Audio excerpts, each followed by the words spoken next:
Well, here in the US, we just did Independence Day. And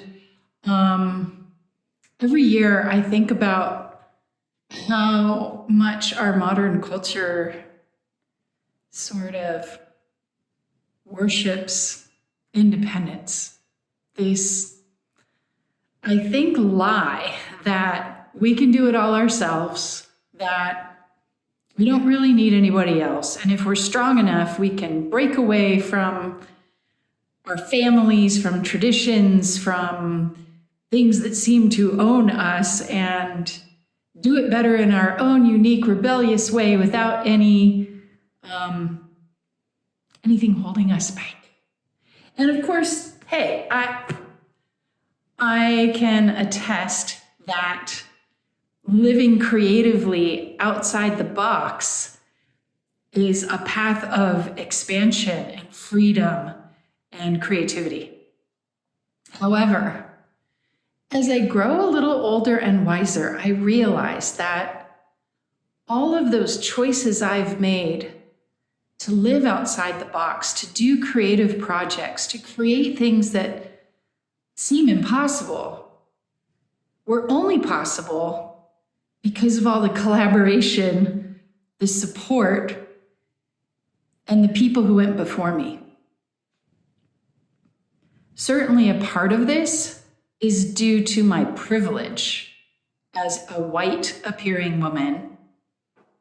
And I say white appearing because my grandmother was Black, my great-grandmother, my great-grandfather, like I come from a lineage of Caribbean African Americans.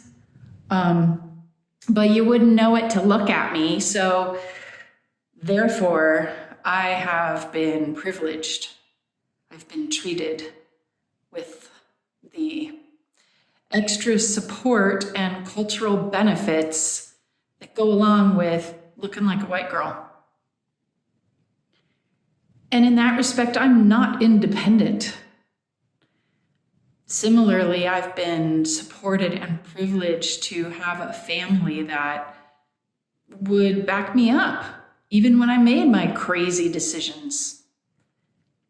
And so many of the opportunities I've had in my life were given to me because of the support I've had from my family, from my community, from my friends. So am I really independent? Are you completely independent?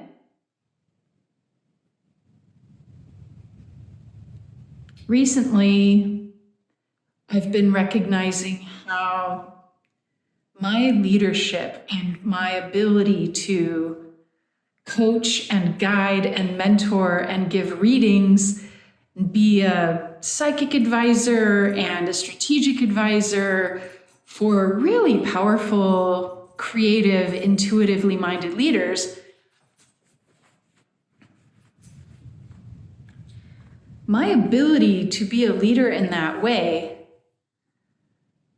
comes from my stability and my clarity that is supported by other people. So I get a clearing once a week with my own intuitive advisor.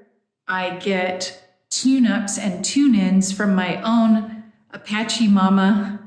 I get sound healing and harmonization support with my own sound healer and guide. I get clearings from a number of places and people, professionals who have a high enough clearance level to clear me.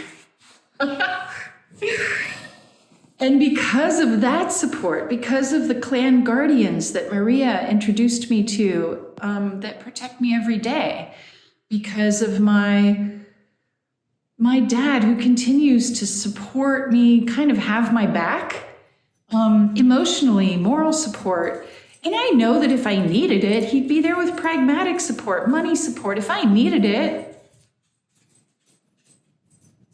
I just have to own up to the fact that so much of what I do as a leader as a creative, unique, seemingly out of the box, very independent leader. It comes from my interdependence on good people. It comes from my foundation of family and support system that has my back. It comes from my community.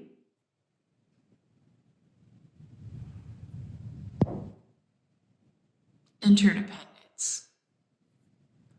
I think interdependence is even more important than independence. I think that independence, at some level, is a fallacy. Interdependence is the language of nature.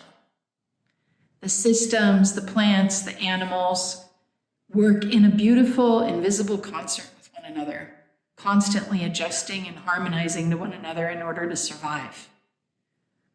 We've separated ourselves from nature so much that we've kind of forgotten that we're the same. We need interdependence.